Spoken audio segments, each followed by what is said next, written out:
Hey everybody, it's Wednesday. That's weird to say. It is weird to say, but welcome to this week's edition of The Night Bite. Put the comments on, Josh. We are actually coming to you on kind of a different night than normal. I guess we switch it once in a while, but only for special events like shows and expos. Because usually what that means is that we are spending some part of Thursday traveling so that we can be at the events for Friday, Saturday, and Sunday. So, man, without shows and expos last year, I am just so excited to be there this year. Yeah, it's going to be great to see everybody. It's going to be great to kind of get out of the house, get out of the state a little bit. It's going to be fun. I love a road trip. That is true. Actually, that is really true. A little bit over 7 hours for us, but I think that is the thing is for some of these expos, a lot of people do travel quite some distance. And really it is worth it because there's a lot of great stuff going on when you get there. So, if there is certain products or things that you're looking for this year, this might be the time to do it. Yeah. Yeah. And if any of you are showing up this weekend, let us know in the chat here. But if you see us, stop by. We'll be at the Striker booth for most of the weekend. We're going to be visiting hopefully all the booths, doing videos with some of the booths, and just bringing it all into the internet space. Yeah, I guess bringing that all to everybody who cannot be there themselves. So, really looking forward to it. And again, if you are an exhibitor at the expo that you're going, make sure to reach out to us. We'll come and visit you because that is just so cool. Absolutely. As far as our fishing report, I guess I can't glaze over that. It's hard to not just sit and talk about expos, but we'll let you know more next week because then we will have had that one of the books already. No. So weird. But for fishing, we were just talking about, I guess right before the show, the river and the lakes by us are in very, very different places. So the river is a lot closer to 40 degrees. I think it was exactly like 41 degrees when we were there. The lakes were... Say hi. Yeah, the lakes were a lot more like 47, 46, kind of that mid range there. So turnover is happening. And honestly, we found a lot of fish that were going deeper. So we're doing catch and release. So we were looking for shallow fish and that made it a little bit tougher, but still had a pretty good day. Yeah. The fish are kind of scattered all over the place. There were some big schools on the lakes that were kind of in that 30-foot, 30 to 35 foot range. And, we don't keep a whole lot of fish. In the fall, once in a while, we'll take home like 5 or 6, but we try not to fish those deep fish because it's really hard to put them back safely. So we stuck to the deeper weed transitions and kind of the basin transitions and picked out a few. But the river, some of the bigger fish were, the difference between temperatures between the backwater and the main river were kind of setting up, and so we were seeing some bigger fish get into the back channels. We did get some walleye bites out on the main river, so they're still chomping around us. So yeah, there's lots of fishing to be had, but we're skipping that for our second favorite thing to do this weekend. And Jordan is asking if we are going to St. Paul. And absolutely we are, but that is, I was going to say a whole month away. It's not quite that far. But gosh, we have 2 other expos and Thanksgiving before then. So, gosh, that feels like forever at this point, but we are so excited for that as well. Yeah. Hey, one of the other things is if you come and see us in an expo, remind me who you are because I remember everybody's Facebook pictures. So maybe wear that as a button because a lot of you guys have never met in person. And that's like always so funny. Well, and it's so fun to meet you guys. It's great to say hi and chat fishing. We are the same people out there that we are here. So for better or worse. Oh gosh. So if you guys have other questions or comments or thoughts or things throughout the episode, definitely put that into the comments box because we would love to talk about that with you guys. All kinds of questions. Welcome. Yeah. And so with that, let's bring in our guest. So Jake, welcome to the show. Hey, buddy. Thanks, guys. Thanks for having me. Yeah, thanks for being here. So real quick, Ray, we're going to be in Madison, but that's in like February. So we'll let you know more of that as it comes closer. Jake, so for somebody who maybe has never met you or doesn't know about you, can you tell us a little bit about yourself? Sure. So I'm Jake Hendrickson. Grew up in Savage, Minnesota. Most of my life, last few years, been over in Madison, Wisconsin, playing with the fish over there for a few years, and just moved back beginning of July, back to the Prior Lake area. Grew up with a cabin in northern Minnesota, so walleyes, smallmouth, northerns. They were all favorite species to target. And, my go-to thing in most cases would be, a jig and plastic or something artificial. And, it's really fun to be able to be with some of the companies that I'm currently with, Do It Molds and JT and Amped Outdoors, just being able to, represent those companies and be able to be on the front side of a lot of innovation in the fishing industry. Yeah, and actually, those are some names that definitely people might recognize, but maybe not all of them, because Do It Molds is an example of something that maybe not everybody is aware of, because that has to do with tackle making. Is that right? Yeah, so they are based out of Denver, Iowa. Been a company for quite a few years. I couldn't tell you exactly, but quite a few decades. And they make molds for jigs as well as soft plastics, and have componentry to make your own hair jigs and actually all sorts of hunting items as well. But I've been pouring jigs for, I don't know, probably 15, 16 years. Got a mold from an old family friend and just started doing it in the garage. And over the years, gotten better and better, and just love doing it.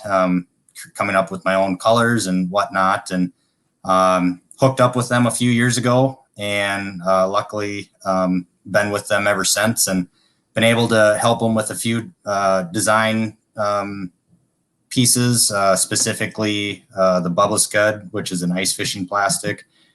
They asked for different ideas over the years, and that was one that they grabbed.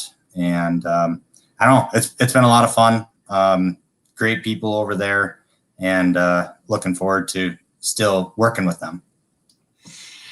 So that's a lot of really interesting stuff there. But I'm going to kind of rewind pretty far back into that, because one of the things that's happened in this world of, nobody likes to hear this word, of COVID, if you can hear me whisper, there's a lot of people that are picking up different hobbies and getting involved in stuff like that. There was people that had more time at home. And the other thing I hate to say is that rough season that's like between open water and ice, where it's not really either. And then you're stuck at home, and what do you do? So the first thing I hear you say is pouring jigs. And that is maybe, in my opinion, a little bit easier to get into than pouring plastics. Would you agree, or not so much? Definitely. It's a lot more user-friendly. Pouring plastics takes a little bit more of concentration, I guess you'd say. You gotta really watch temperatures, and otherwise you're gonna end up with a Pyrex full of black, goo. Whereas jigs, you turn on your Lee pot and you get a jig head mold and some hooks and go to town. Pretty easy, obviously take your safety precautions of, ventilation and gloves and whatnot, but yeah, you can crank out a whole bunch of jigs really quickly. And with the way that things are right now with, the production and manufacturing of jigs and a lot of fishing stuff, it's hard to find some of that stuff in, your Fleet Farm and Cabela's, and whereas you can order up a bunch of hooks and just do it yourself, and you never run out. Well, and that's actually funny that you put it kind of in those terms, because Josh has always been a tinkerer and a tackle maker of all kinds and stuff. And so actually I was at a Fleet Farm, and that's where I ran into the first Lee lead pot.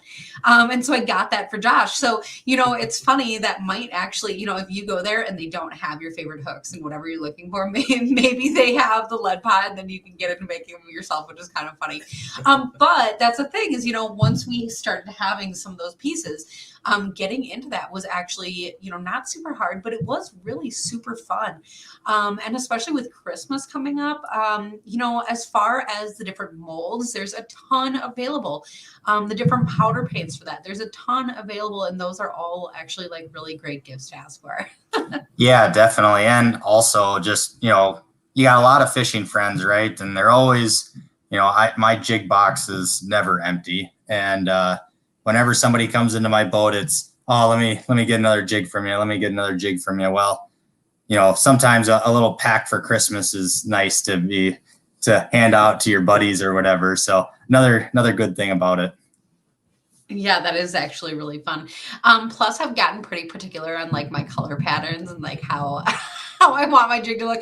It probably doesn't matter that much, but it's a lot of fun to make. So yeah, no, I definitely have my preferred colors. And, I did find a chart once actually where it showed the different colors as it goes deeper in the water column that show up the best. And black and purple and I think like brown were like the last three colors that you see. And over the last, I don't know, 3 or 4 years, the majority of my either jigs and plastics are those three colors. And I definitely have seen most of my patterns going in that direction as well. So yeah, definitely interesting. That is interesting. As somebody who makes their own tackle and you have, access to every color and glitter and shape and pattern, when you can narrow down to like just 3 like that, it's like, well, that's really excellent. If they're not biting on those, throw something crazy. That's awesome. So for people who maybe are interested in that aspect of pouring plastic, can you tell us a little bit about that? Sure. So that takes a little bit more of patience for sure. You need a microwave, you need Pyrex cups, the Plastisol, which comes in a jug. It looks like milk. And then your colorant and glitter, and obviously you need a mold. So basically you pour 4 to 8 ounces into a Pyrex cup. You stick it in the microwave for a minute, stir it up, put it back in for another minute, stir it up, and you'll see it start to change its change in consistency, go from a milky color to more clear and kind of gooey. And then it'll hit like 325 degrees, 330 degrees. And all of a sudden it will come out of that gooey stage and turn back into really liquid form, but it'll be clear. And at that point you can add your colorant and your glitter, and you take your injector and inject it into your molds, and away you go. It's really fun. It's very rewarding. Do It Molds makes a bunch of different types of molds, bass, crappie, panfish, walleyes, ice fishing molds.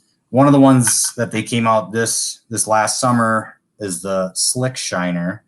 It's 3.5 inches. It's a Essential Series mold, which is a sand cast mold. And it's a really awesome bait. I've been throwing it a lot on the rivers lately. Perfect size for that forage mid to late summer. And it's a great in-between paddle tail, I'd say.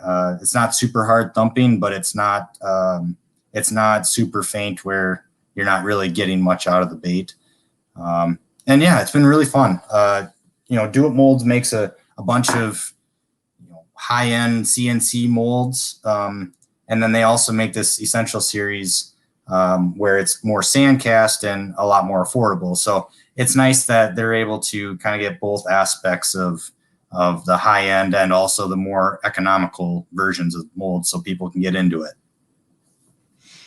Well, and one of the most interesting things, like hearing you talk through that is, when you talk about people who love plastics, go to bait makers, because when you can talk about, those finesse differences between the different types of paddle tails, I think there's some people out there that, maybe aren't as familiar with plastics and they make assumptions. One paddle tail is just like another, is just like another.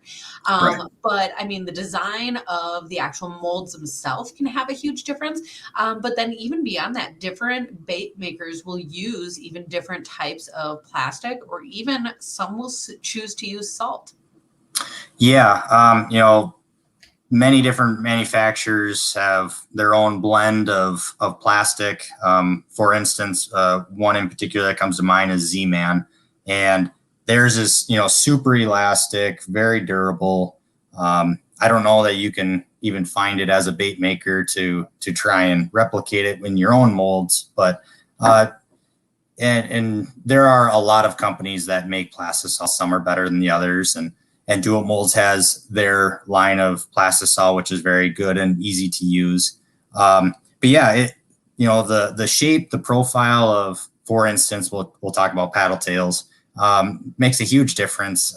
Sometimes you're fishing conditions where they don't really want a hard thumping paddle, so you go to a smaller size paddle like that Slick Shiner, or you're really wanting them to catch their attention, and they're liking that big thump of a big paddle tail, where you could go to like a Kitech Fat Impact, or I created a paddle tail a number of years ago that I wanted to have that hard thumping paddle paired with like a ribbed body all the way up to the nose, and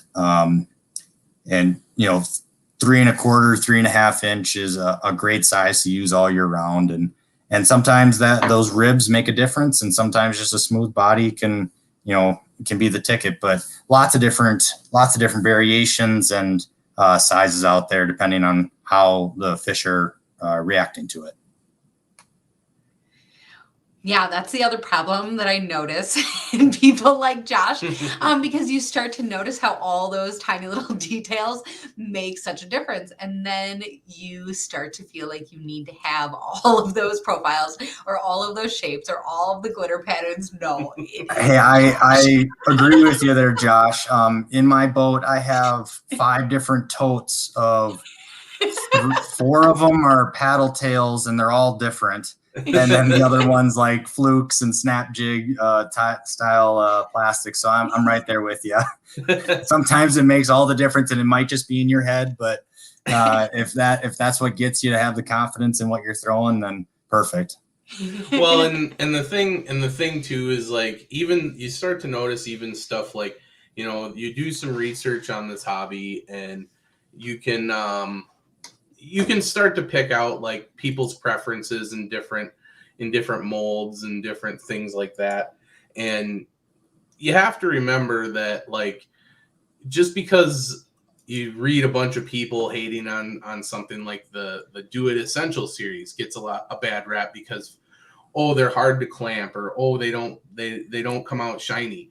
But in the river, a lot of times, especially in low flow, even that texture of that sand cast is preferable to having the shininess, because you're working super clear water, and just having that duller profile like really lends another dimension to your bait. So even though it's a less expensive mold, it still has a really good place in your bait tackle. And even if you got a version that was CNC and then a version that was sandcast, they're gonna be 2 different applications. So like those little things are make a difference. Right. And especially as a river example, those fish are, most time of the year they're sitting with inches of clarity, and they're just waiting for a feel to come by them. They're not necessarily looking for a shiny bait or a dull bait.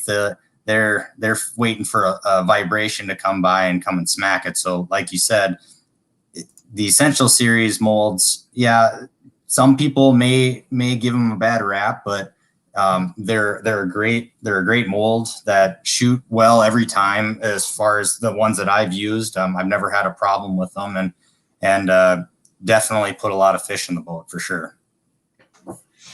Yeah. I do have to say, though, I think that plastics and all that's involved with this hobby, the thing that makes it the hardest is, the people at home, imagine walking into whatever bait store and like trying to make that decision of what you're going to pick up and take home that day. But now imagine that all of the pieces of that are in your basement. You have to choose the color and the glitters and the combinations. Seriously, like sometimes you get into a little funk of like making the same color or almost the same color. It's like, okay, I got to mix it up here. I I haven't touched blue or I haven't touched orange or pink in forever. So let's try something different tonight. No, I totally get that. Oh my gosh, that's actually. But then you don't remember how the recipe that you did, and so then you go and catch a bunch of fish on it, and then you try and replicate it, and it's not the same.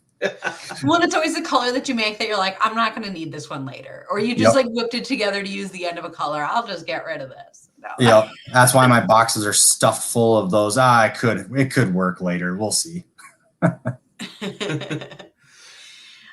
Steve, thanks for checking in. He was catching eyes on crawlers last weekend. To be honest, that's maybe a good time, maybe a good idea this time of the year. I don't know. I was fishing with some plastics this past weekend, and you did pretty good actually. But sometimes a worm just does it too. So shout out to worms.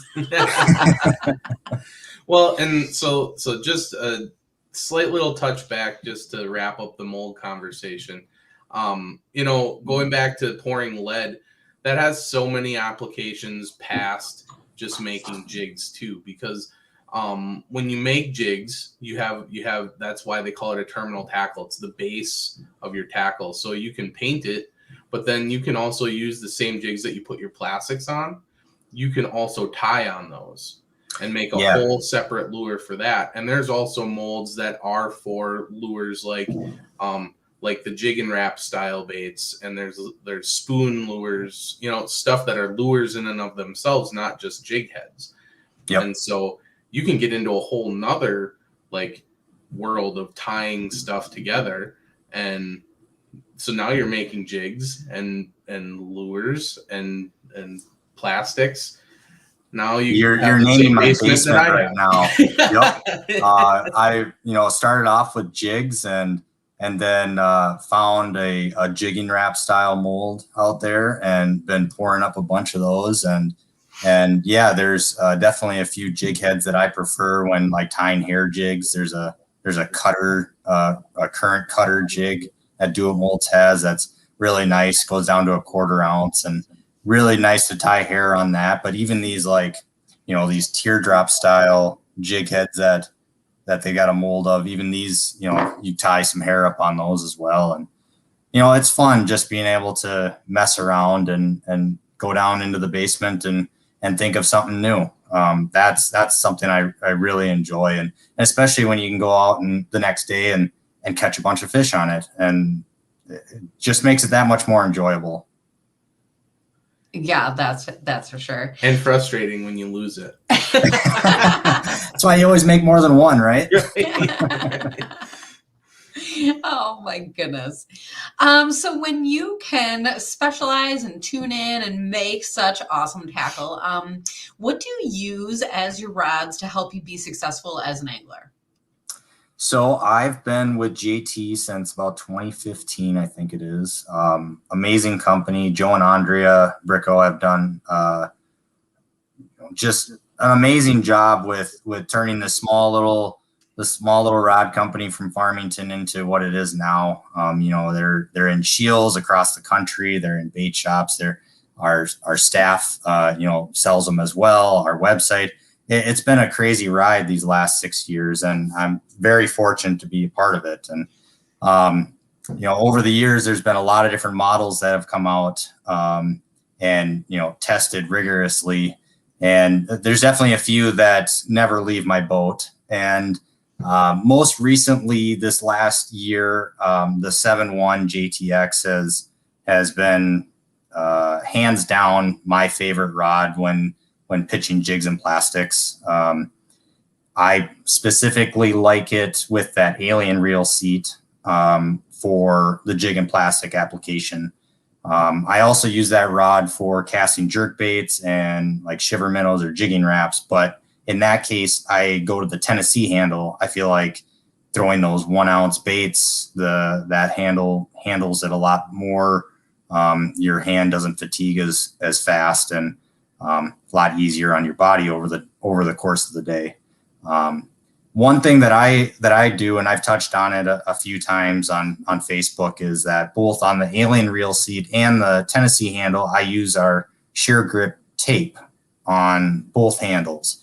And I think I think you guys actually saw that at our get together in October on Mille Lacs, but I like it on both handles. I think it's super comfortable. And like, for instance, if I was out fishing tonight in the rain, I would much rather be holding on to that tape. It's just so comfortable. It stays tacky.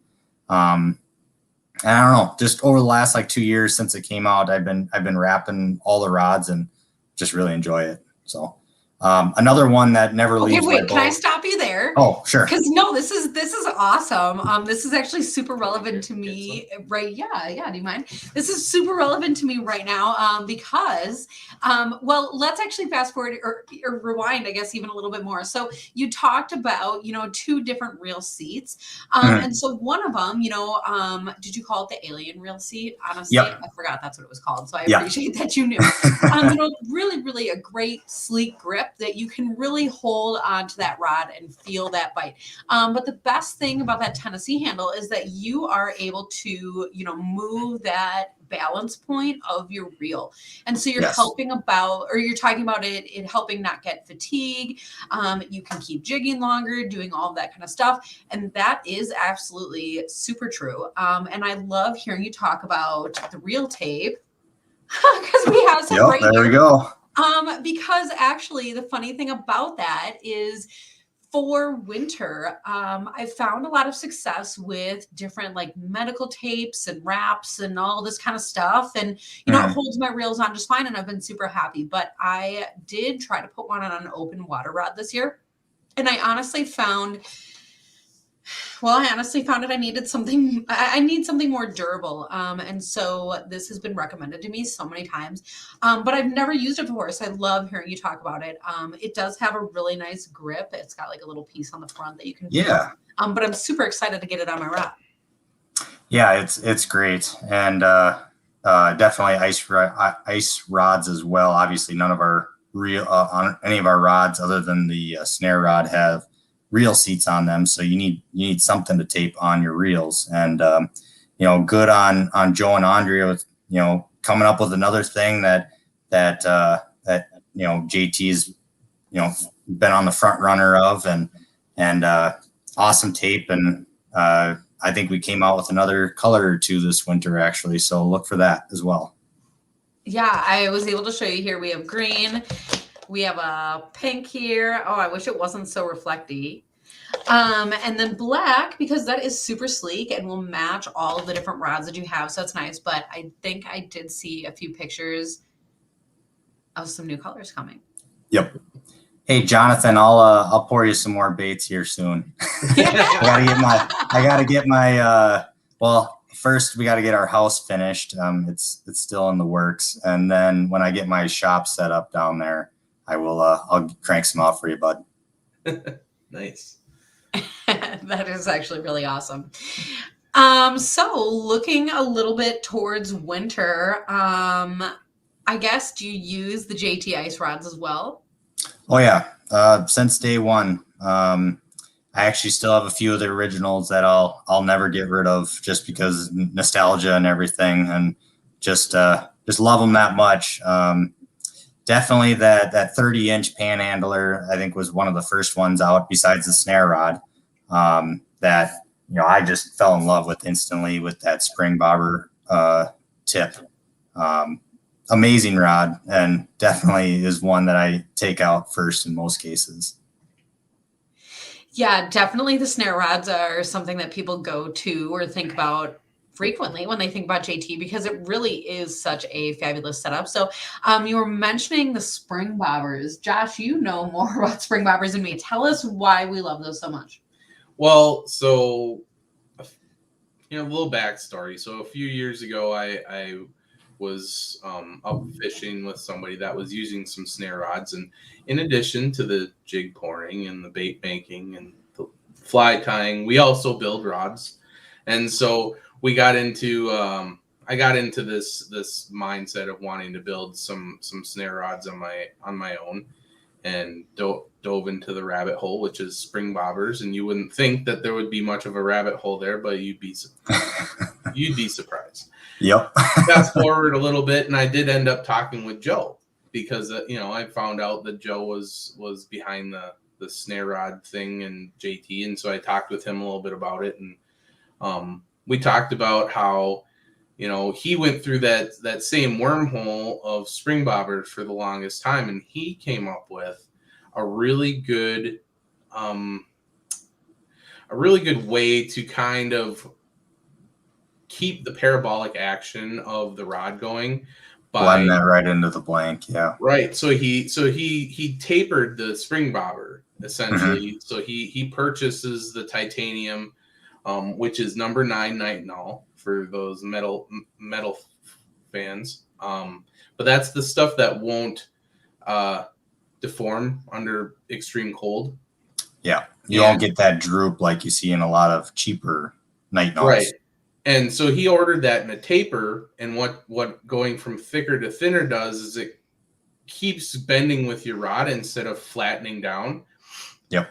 Well, at that point, I had already gotten to I had almost gotten to the point, but I purchased some nitinol that was just straight. And so I do have some of my own homemade snare rods. I actually have green perch and a blue perch rod, and that are pretty cool. But the problem is that my nitinol spring bobbers, they fold over, and it's not that big of a deal until you go to fight the fish, and then you have this really weird flapping action when you try and reel up your fish, because your spring bobber is folded on your tip, and it's flapping around. With the original snare rods, they don't do that because of the tapered spring bobber, and that's what makes that, and you can't get that anywhere else, and that's what really makes these snare rods as deadly as they are. Yeah, I know Joe spent a lot of time in development with those snare rods, and in particular the spring bobber, and going forward with the rest of the rods that do have that spring bobber. I know he spent a lot of time and a lot of money getting the right one. So definitely a cool product, and glad we're able to have them on those rods, because it sure makes a difference. Yeah. We have Jonathan here making a really great point. He was talking about a friend that he was fishing with. He told him that you have to let the rod load up more before setting the hook. Once I showed him, he finally understood and started catching more fish. Hey, Josh is patting my shoulder out. I was going to throw myself under the bus. That's something, it is easy to get excited when you see that rod just barely start to bend. You want to let go and grab it, but they are really built to load up like that. So really a great way to kind of spread out and either find fish or keep on them.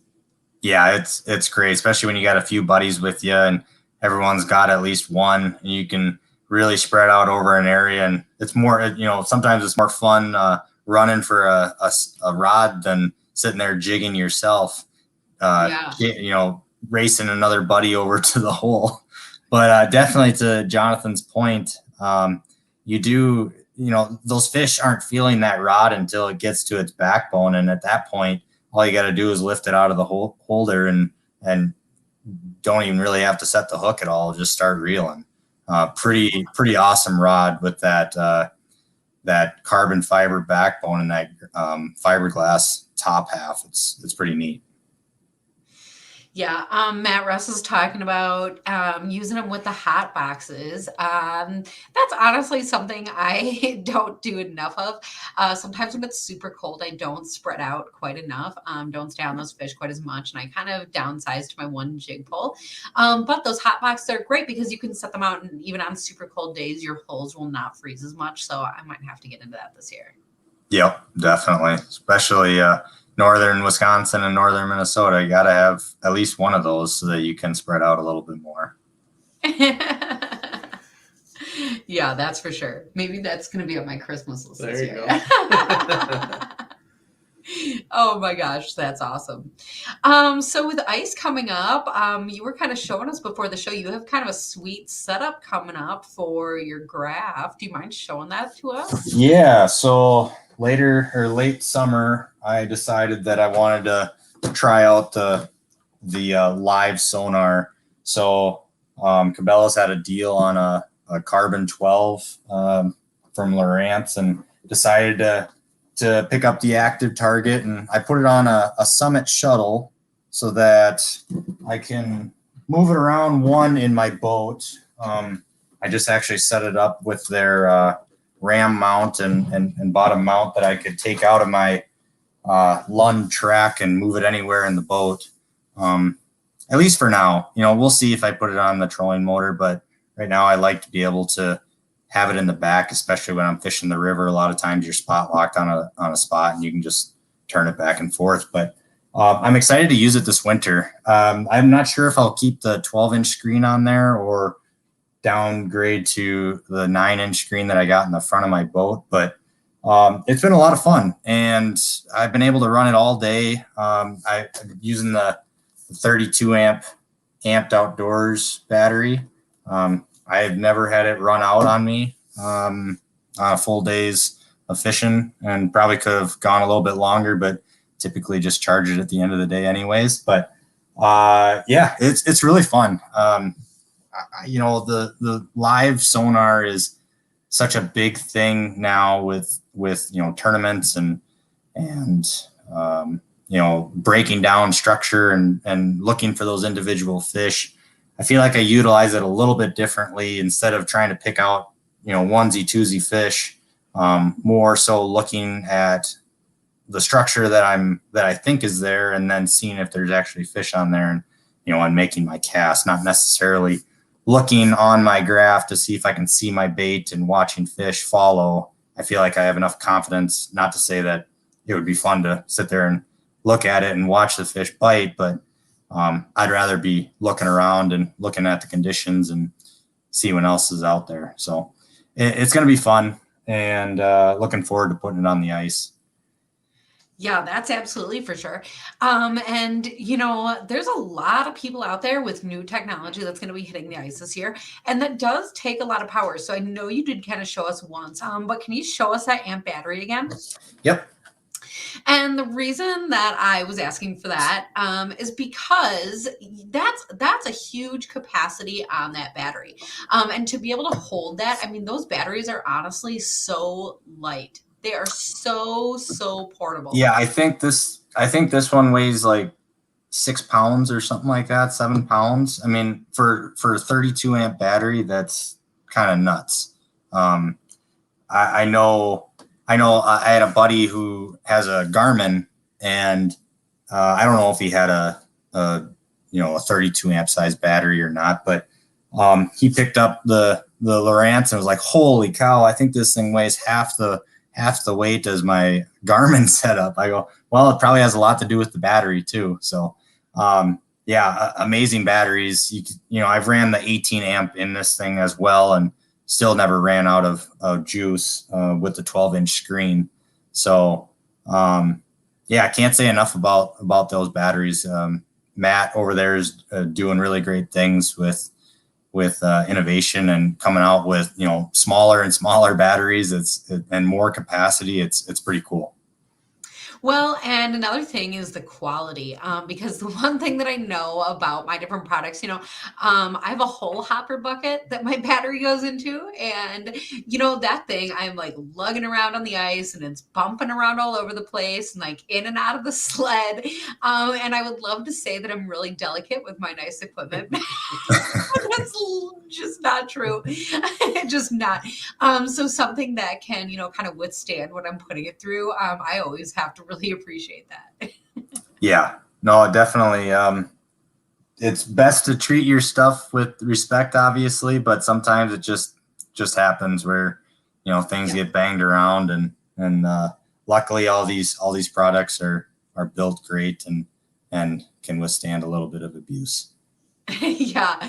Another thing, we kind of started out the show talking about the expos coming up. So if you are close to any of them, I imagine that AMP is going to quite a few of the expos this year, because they do tend to do that. But if you are lucky enough to be able to walk up to that booth, first of all, do it, because it's a super friendly place. But the other thing is take note and pick up the batteries that are around there, because one of the things you're going to say to yourself, or like the person that you're walking with, is, oh, oh, these must be display models because they're too light. These must not work. But it is no, that really is what the batteries are. So if you get a chance to go and check that out yourself, I mean, I honestly would, because it will surprise you. I'm pretty sure they will be at the Blaine show. They were, last time it was happened, so 2 years ago. I would assume that Matt will be back there again, but I guess don't quote me on that. But I would assume he would be. Do you go to the shows? Yeah, I a lot of times have worked the JT booth. I think I'm gonna try and work a day or two at the St. Paul show. Hopefully, as long as I can line it up with the kiddo and stuff. So, but yeah, I love going to the shows, talking to the people, making sure to get the right products in their hands for what they want. And that's the most important thing, is to obviously you need to see how they fish, their techniques, what they're targeting, and then being able to showcase the correct product for them if they choose to purchase. Well, that's actually kind of a really great idea to sum up the show. Is, we were talking about, there's all different types of tackle, there's all different types of rods, all different types of products to go out there and help you be a great fisherman. And people sometimes will rave on one product or rave on another, but that's the thing, is it's about what fits you as an angler. So I always love to hear people talk about that. Yeah, and obviously you don't want to you want them to like what they're walking away with. And if they're a lake trout fisherman up in Canada, you're not going to sell them a panfish rod, even though that maybe is what they're looking at currently. You're going to help them realize that, this isn't going to get you what you're looking for in a rod. Let me step you over here. Let me show you what kind of rod would actually, work for the 1 ounce bucktail that you're going to send down in 100 feet of water, or if, there's all sorts of applications that you could put it to, but definitely putting the right product and at least showing them what we think would be the best fit for them is what it's all about. Yeah, man, that's really cool to be able to come, again, the shows, to be able to come there and talk to people with that expertise, because you can go online, you can go to a website, you can go to the social media pages and, ask for, opinions or read about the products. But there's just something to be said about holding it, seeing how it'll work, but to hear from somebody about how they use rod or what they think, I mean, that is really great advice. Yeah. And it's something that we've always said too. If you can go try it out, try it on, and bring it home. I mean, that's what those shows. That's why the vendors spend so much time at those shows, is so that you can go there, you can test it. It's like being able to test drive a car without having to, lose all the value of it when you return it. Right. Right. You can take it out. Plus, you can talk to people that don't really have that much stake in it. They just love the product that much that they're willing to give up. They love it so much. It's fun for them to talk about using it. For sure. And so the passion at those shows is super contagious. And that when you talk to some of these people, you can tell that they just love some of these things. And so when you can go there and get that really provides the confidence to go out with those products and do well with them. Yeah, for sure. I mean, I will say, even if I wasn't with the companies that I am, these are all products that I hands down would have in my boat and have in my ice rod case and be using on a daily basis. Great companies, great people. And, it's going to be really fun to see what comes in the near future for all of them, for sure. Yeah, that is actually really for sure. Mm-hmm. So with all of those new developments that hopefully are going to come out, that I cannot wait to hear about whenever they do, for people who are looking to stay connected with that information, I imagine you're somebody that can help us do that. So, if there's people out there that want to continue to follow you on social media, how do they do that? Well, Facebook is a good one.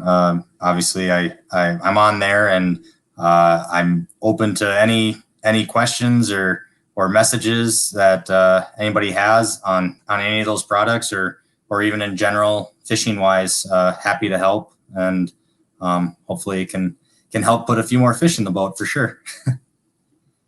That's awesome. And then we are definitely looking forward to seeing you at shows or expos or whatever comes about. So hopefully that'll be sooner than later. Yeah, definitely. I'm looking forward to them. It's a fun time of the year, and obviously everybody's antsy with early ice to get out there. So it's a lot of fun to talk to everybody and see what everybody plans to do for their first outing. Yeah. Well, and again, thanks for being on the show and being here to talk about all of that. Yeah, thanks for having me. I had a blast. And hopefully see you guys soon. Yeah, definitely. And to everybody at home, some really great feedback tonight. So thank you guys for all the different conversation that you add, because we love to hear about all of that. And as a quick reminder, we are actually meeting here again next week on Wednesday, because show season, as we're talking about, then we will be heading to Blaine after that. So a whole nother week, and looking forward to seeing you on that edition of the Night Bite. Night, everybody.